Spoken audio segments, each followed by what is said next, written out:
Welcome to DLSN, a podcast brought to you by McGuireWoods.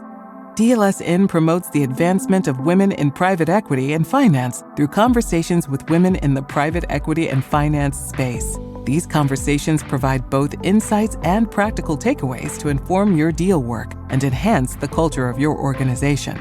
If you're ready to drive the industry toward a more inclusive and diverse environment, then it's time to come to the table. Hello, and welcome to the DLSN podcast hosted by McGuireWoods in our Women in Private Equity and Finance group. Today, we have an exciting interview with Kristin Gunther of Revolution Growth. She has had an extensive career throughout the private equity and now venture capital space, and we are glad to have her here to share her wonderful expertise and her experience as a woman in the private equity world. So first things first, Kristin, could you introduce yourself to our audience members and just tell us a little bit about yourself and your current firm, Revolution? Sure. Thanks so much for having me. This is a lot of fun. My name is Kristin Gunther. I'm a partner at Revolution Growth. Revolution is a venture firm based in Washington, D.C. We actually have a couple of different funds underneath the Revolution umbrella. We have a seed stage fund, a venture fund, and a growth fund, or I should say series of funds. And I work exclusively on the growth funds at Revolution.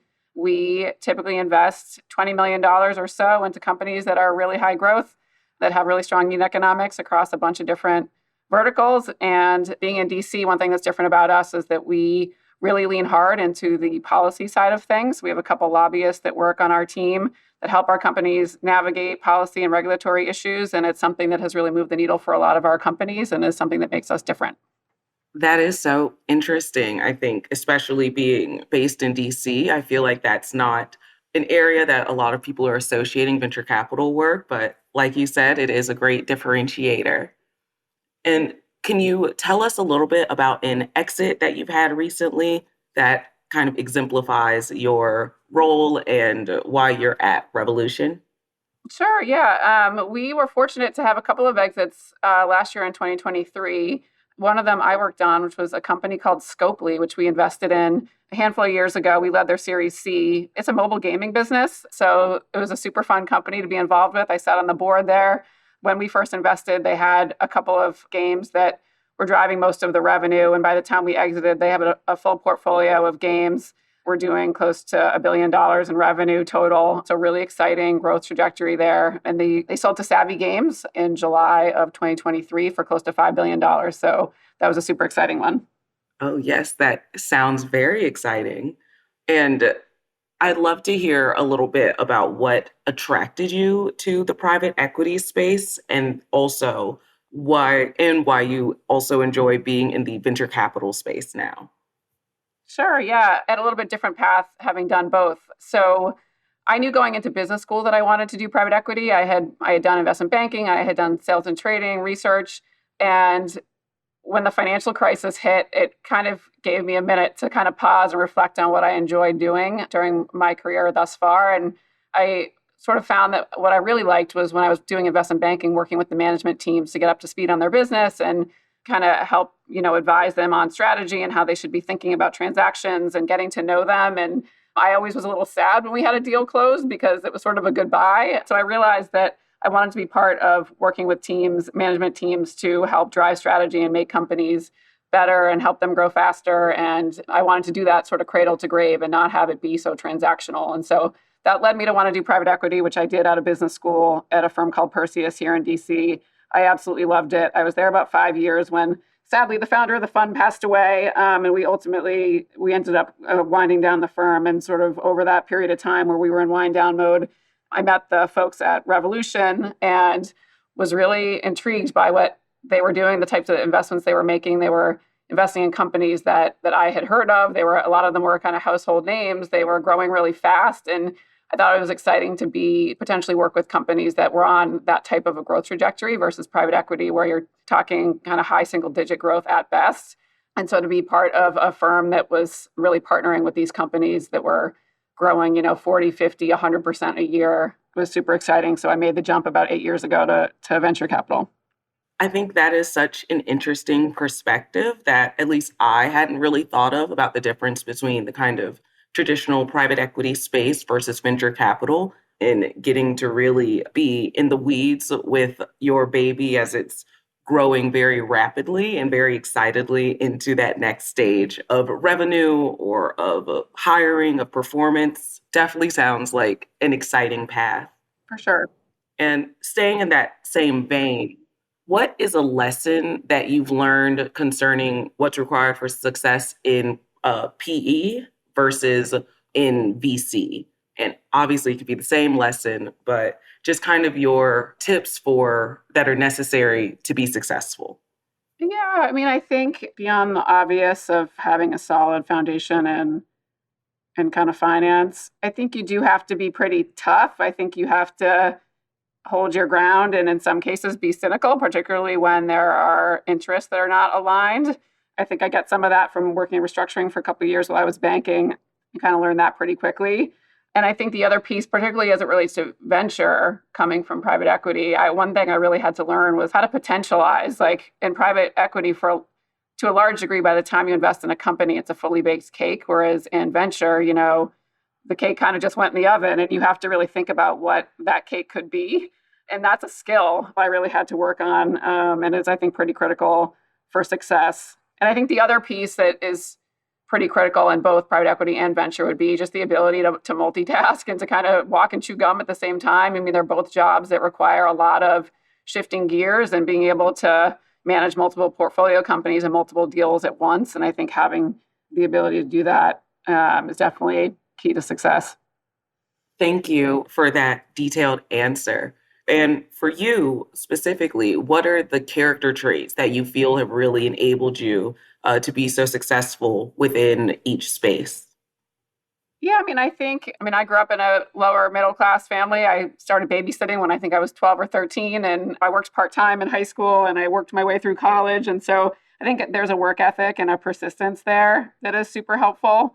I think I'm pretty pragmatic and level headed, which is something, some of these deals, they often go up, down, left, right, and you kind of have to have a level head oftentimes. So I'd say that's something that has been useful as well. I'm also pretty organized. And I think in any job that comes in handy, but particularly as it relates to what I was saying before about having a multitask and be really good at that, I think the organization is helpful too.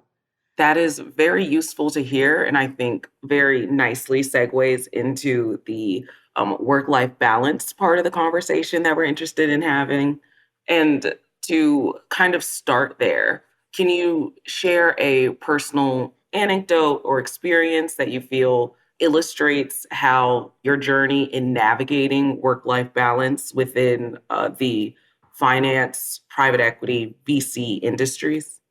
I think it's been an evolution. I think for me, it's sort of like there's the before times and the after times as it relates to having a family. Work-life balance looked a lot different before I had a family than it does now. I'd say like before I had a family, I think I really prioritized my career and I prioritized work and sometimes at the expense of other things. And looking back on it, I think that was probably the right move. Kind of post having a family, things are a little bit different. And I'd say I actually struggle to think of a specific anecdote because the juggling act is so constant. I could give you an example from any day of the week last week.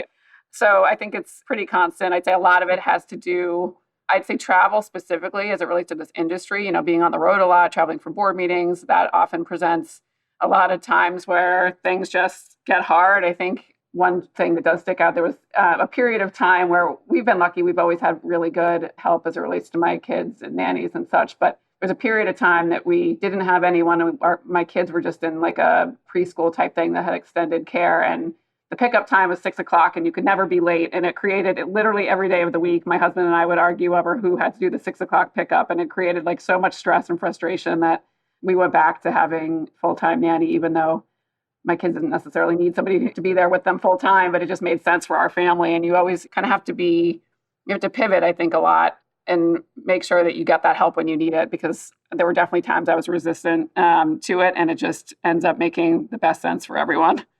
I think that makes a lot of sense. I feel like bringing in that kind of help and assistance can be kind of jarring or worrying for people, but as you said, it's necessary for your own sanity in order to For sure.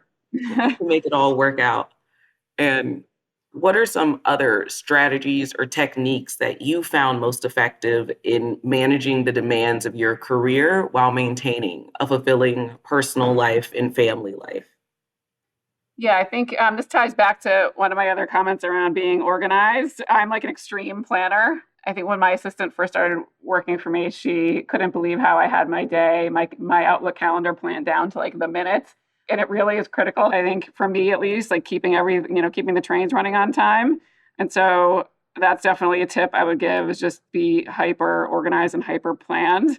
You obviously have to be flexible when things change, but just like knowing what's going on every day down to the hour and often the minute has been just critical for me. I think the other piece, this is specific to me, but I personally, like, I just don't feel mom guilt. I know that's like a weird thing to say. And I, of course, love my children, but I also am proud that I'm a working mom. I grew up in a family where my mom didn't work, and that was a choice that she made. But, our family had suffered consequences of that too. And I feel like I'm able to provide things for my family that I'm proud to provide because I'm a working mom. And so I recognize there's going to be trade-offs there, but I personally don't feel guilty about them. Of course, I'd love to spend more time with my kids, but I don't beat myself up when I'm not able to be there for something.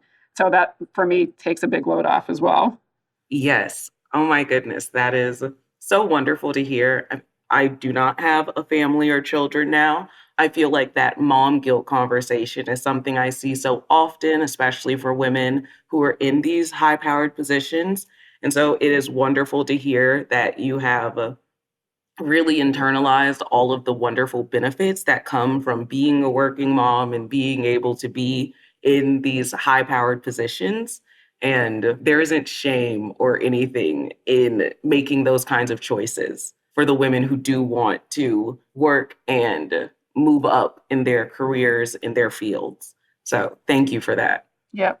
And I imagine that kind of essential to making this work is being able to have boundaries and stick to those. And that's something that a lot of women, and especially young women, can have difficulty with.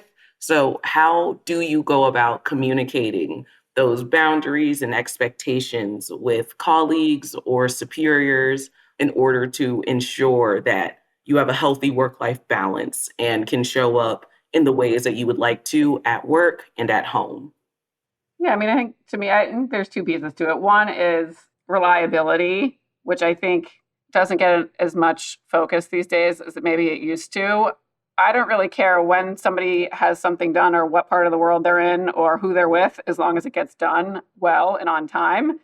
And so I think I have no problem if someone says, "Hey, I have to be out the next 3 days, but I know you need this, so I'm going to get it to you tonight, and you can review it tomorrow before I go to the airport," or whatever. Like, have a clear plan, a clear understanding of a deliverable and what's expected and what you'll do. And I think like people actually doing what they say they'll do is unfortunately less common these days, but I think it goes a long way towards earning the trust of someone. And I think once you get that trust, you get a longer leash to be able to go on vacation or to do what you need to do personally. I think that's pretty critical. And I think that ties in nicely with the organization point that you made earlier. It's like to have having that wide view of what is due and what is expected of you so that you're able to navigate and slot things in where it's most important. And within this, how do you kind of go about prioritizing? Yeah, I think the other piece to it is respecting that other people have boundaries and work-life balance issues as well. Like I've had definitely times when people push back and say, "Oh, sorry, I can't get those slides to you. I'm coaching basketball tonight," or something. And it's like, well, that means I have to do them myself when I'm putting my kids to bed. Like instead, it should be a dialogue, not an absolute. So I feel like I'm a reasonable person. I'm happy to have those like reasonable conversations about how something can get done in a productive, collaborative manner. I think when people just expect their particular demands or needs are more important than someone else's is when you can get into some trouble. That is an excellent point. I like the language of an ongoing dialogue about as these obligations shift and change over time, and also that everybody is trying to balance work and life. And so it's so important to to stay on top of your own things and to ensure that you're communicating with those around you so that they're able to enjoy their work in life. Mm-hmm. And have you encountered any specific challenges that you feel are unique to women in the industry when it comes to achieving work-life balance? And if so, how have you gone about overcoming those? Yeah, I mean, I think it's particularly acute maybe for working moms, especially when there's a competitive dynamic in the workplace where you're competing for a promotion or competing for a spot or something. I think that can make things pretty hard because, I mean, parenting is truly another job and it's hard to compete with someone who doesn't have another job. I've definitely come up against that and it's really hard. And you, like I alluded to before, you just have to problem solve. And for me, that was getting more help and acknowledging that I needed that help. I think there's also, I mean, we talk about this. First of all, there's no such thing as work-life balance, right? And so I guess acknowledging that and then acknowledging that there's pressure beyond like work-life balance. I think sometimes people think, oh, it's like being a working mom or whatever. It's like a million things. You're supposed to be skinny. You're supposed to have a clean house. You're supposed to go out with your friends once a week. You're supposed to be a perfect wife. You're supposed to do all these things. It's like if you actually try to hold yourself to all of those things, it's absolutely exhausting. And I think just recognizing that you can't always be all of those things at the same time helps sort of relieve the burden, I think. And I guess the other piece too, particularly, and I feel this more in the last couple of years, just around school events. And I'm sure my husband gets these emails too, but I certainly get a lot of pressure to participate in events at my kids' schools. I go to 2 different schools. It's a lot of events and volunteering and all these other things. And I'd say that's like something I feel uniquely. I mean, I don't think that my peers here at my firm have as maybe I'm wrong, but I feel like I get a lot of that pressure to spend time doing that. And I certainly do it when I can, but it's hard to commit to stuff like that on top of everything else I already do. I feel like that goes back to the kind of getting rid of that, avoiding that mom guilt. Mm-hmm. And as you said, your colleagues likely are not having to deal with all those pressures and likely are not feeling guilty about it. And so why should you, when you are also working in the same high-powered, high-intensity industry as they are? So I personally very much enjoy that perspective. And so amongst this like high pressure environment of the finance industry, how do you find time and what are your techniques for recharging in order to prevent burnout? Yeah, I mean, one thing I like to do hobby-wise, I'm a big runner. And so for me, getting a run in or a workout in is sort of a non-negotiable. For me, it's like brushing my teeth, right? Like it's not like, will I run tomorrow? It's like, when can I run tomorrow? And so for me, that's usually pretty early in the morning before anybody in my house is up. But I'd say like for me, that's really my outlet. It's stress relief. It's like my time. Nobody's bothering me. That's something for me that has been really helpful. The other piece has changed over the years. I'd say earlier in my career, I didn't take much vacation time, but the last 5-10 years, I think I've been pretty intentional about setting aside that time to be with my family. Now, this is maybe a hot take, but I would say I don't ever fully unplug. The only time I think in my 20 plus career I've ever unplugged was for my wedding. And that's also intentional. Like, I don't know. I think it's like if people know that they can reach you in an absolute emergency, then it releases the pressure and you feel like you can go away a little bit more. And I think in reality, as long as your team understands what emergency means, you shouldn't really be needed that often. And does that mean I'm on work calls sometimes during vacation? Yes. But it means I get to take vacation more frequently. And to me, that's a trade that I'm willing to make because it's really important time with my family. So yeah, that's how I recharge. I feel like that is such a true example of the work-life balance, or I guess the other term that's so popular now is work-life integration piece of it, and how one integrates work into life so that you can really get the best of both worlds instead of having to sacrifice in spaces that you prefer not to. To continue this conversation about women in the private equity and finance industries, what are some strategies that you think can help women advance in their organizations and reach these kinds of upper echelons of power and prestige within the industry? Yeah. I think one piece of advice I would give on that front is figuring out what's valued the most at your firm. It's not always obvious And in a world where we're all doing 100 things and you have your to-do list is 100 pages long, I think knowing and constantly going back to what actually matters, what is valued here and what isn't. And I think women, I'm guilty of this myself, like we're kind of doers and we're generally like raise our hand to get things done. And it can result in spending your time doing things that actually aren't that important to the firm. And like maybe somebody needs to do them, but that somebody doesn't always have to be you. And I think like, I don't know, at least I operate under the assumption that like hard work gets recognized. And the truth of the matter is it doesn't always. It gets recognized if it leads to something that's considered valuable by the folks who run the firm. And so figuring out what that is, I think is really important. And like I said, it's not always obvious. I look at people at the firm who have been really successful and who have gotten to the top and figure out not just what did they do, but what didn't they do? What did they not spend their time on? But that's something that I think I have thought about a lot over the years, and I think can be really helpful, again, specifically for women who tend to kind of take it all on themselves. Yes, that is such excellent advice. I remember someone told me that they're like that while it's important to have note takers in meetings, that so many women will volunteer and raise their hand to do it.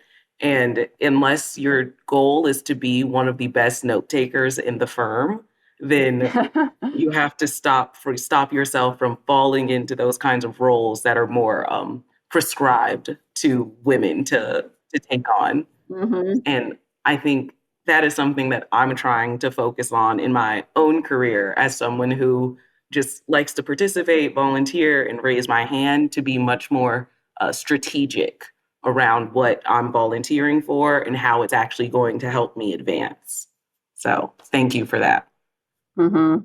And so do you think that there are any benefits to being a woman in the workplace and especially within the finance industry? I'm generalizing here, but I think women tend to be a little bit more attuned to some of the personal dynamics, which can be helpful. I think often we're pretty good at managing relationships, which is also really important. I'd say it's even more important in venture capital, where deals are really coming through personal networks, and being able to maintain and harvest those networks is pretty critical to the job. I think, again, working moms in particular are super efficient. They just want to get it done as well and as quickly as possible. So I think that's definitely an advantage. I mean, on the investing kind of diligence side, I mean, women make a lot of the decisions in this country from a consumer standpoint, whether it's healthcare or consumer goods. And so I think we often understand those businesses better at the outset. So I think that's helpful too. I really appreciate that last point. I'm just thinking, or I'd love to hear more about how in an industry where women leaders are still a rarity, why do you think it is important to have women in these positions of leadership and really helping drive the decision-making for firms? Yeah, I mean, I think beyond the obvious, I think everyone knows the facts around diverse teams and how the facts show that they perform better. So beyond just the diversity part, I think people tend to hire people like themselves. That's also sort of a fact. And so I think having women in senior positions to be able to kind of reach down the ladder and help pull up those below them is super important. It's not fun feeling like you have to be the one to break the glass ceiling. Kind of knowing that there's someone around the table who sort of has your back and can really be a cheerleader for you in those conversations, I think is super important. Thank you. And you've given a plethora of good advice during our chat here, but can you share any other kinds of nuggets of wisdom that you've been given during your career that you feel have really paid off in the long run? Yeah, I think the best advice I got at some point, and I think it's relatively common advice, but I really took it to heart, which is to do your boss's job. And that's really how you get promoted. You get promoted by taking things off the plate of the person above you and showing that you can already do the job. You don't get promoted generally before you can do the job. You generally get promoted once you've shown that you can already do it and you're already doing it. I think that's particularly true in venture capital, where you kind of have to behave like a partner before you're promoted to partner. But I think the general advice around being a little bit proactive, volunteer to take the call alone and free up the partner or the MD's time, going kind of the extra mile and doing things that might be a little bit outside your your pay grade or your what's in the job description, I think goes a long way, again, especially these days, where I'll also say, like, you didn't really ask this, but I think, and I feel a little bit like an old lady talking about walking in the snow 10 miles on the way to school. But back when I was investment banking, I mean, we worked so hard, 120 hours a week constantly. And I don't think that is necessarily the right amount of, there's obviously no work-life balance in that, but I do think working really hard and working until what needs to get done is done is something that has fallen a little bit by the wayside. And so I think, like, I always felt like outworking people was a way to get ahead. And I think to a large degree, that's been true for me. I think showing that you're, like, willing to stay late to get something done instead of pushing it to the next day, or again, picking up some work that would relieve somebody else on your team or your boss, and free them up to do something else is really, really important. That is such excellent advice. I feel like this has, as one of the oldest members of Gen Z, I definitely feel like there has been a shift kind of in the way that a lot of young people and early career professionals see their role within organizations, which has negative impacts. But one of the positive impacts, I think, is that for those who really do want to get in the weeds and do what it takes in order to get the job done, you get to see even more benefits from having that mentality. Yes, agreed. Can you share any resources, whether books, podcasts, or practices that have been instrumental in helping you achieve your success within the finance industry, but also for establishing a sense of harmony between your professional and personal life? Yeah. And again, I think, like, running has been helpful for me. I also lead a book club that I've led for, I think, over 10 years now. That always gives me a sense of balance. I don't watch TV, not because there's anything wrong with it, but because for me, it's just the solve in terms of how do I work a hectic job, travel, have kids, run early in the morning, all that stuff. For me, the solve is to not fall down TV rabbit holes. And so I end up listening to a lot of podcasts in the car during my commute. That's how I get my pop culture fix. That's how I take in media around venture and finance. And so I have sort of a handful of podcasts that I flip between, and I feel very well-rounded. I know what's going on with Taylor Swift, and I know what's going on, with the Fed. And so I think that has been helpful in making me feel like I kind of at least know a little bit about things. I definitely feel like that's the ultimate balance. As long as you know about the Fed and about Taylor Swift, all of your bases are covered. Yes. Yes. And so now I want to kind of wrap up this interview with our signature question. And once again, thank you so much for taking the time to chat with me today. What advice would you give your younger, let's say 22-year-old self before you embarked on this wonderful career? Yeah, I don't know that I would have done too much differently given the cards that have sort of been available to me at the time. I graduated from college during when the tech bubble burst, and I graduated from business school during the financial crisis. So those were both, like, very stressful times. I guess if I could give advice, I would have told my younger self to just relax. It'll all be fine. It's easy for me to say that, I guess, being in my early 40s now and kind of looking back. I think maybe I would encourage my younger self to take some risks earlier in my career when the stakes were a little bit lower, whether that's coming into a firm at its infancy, or jumping into an operating role or something like that. That would have been valuable to do. I also feel like when I look back at the first decade of my career, again, I worked really hard to make sure that things were getting done and the details were all correct. And I think sometimes I wish I had more time and had maybe more awareness to step back and really observe and think through some of the higher level questions and things that were going on with some of those transactions rather than be so in the weeds all the time. I think it would have been helpful to make sure I was sort of catching everything at that high level. I still have to push myself sometimes to remind myself to do that, because you can get carried away in some of these things and you don't always see the forest through the trees. So I guess that's the advice I would give. That is excellent advice, especially I think for when you're early in your career. It's like the details feels like the work, but so much of the work is how those details fit into that larger picture. And so thank you for all the wonderful advice you've given our viewers and you've given me during this interview that I will be integrating as I progress in my own career. Thank you so much. Thank you for joining us at the table for this episode of Deal Us In. If you have a recommendation for an inspiring interviewee, a question you'd like us to ask, or topic you would like to hear covered, or if you'd like to tell us about women-focused initiatives in the field, please email us at wpef@McGuireWoods.com. We look forward to hearing from you. This podcast was recorded and is being made available by McGuireWoods for informational purposes only. By accessing this podcast, you acknowledge that McGuireWoods makes no warranty, guarantee, or representation as to the accuracy or sufficiency of the information featured in the podcast.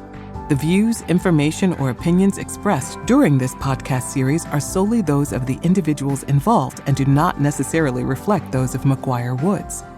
This podcast should not be used as a substitute for competent legal advice from a licensed professional attorney in your state and should not be construed as an offer to make or consider any investment or course of action.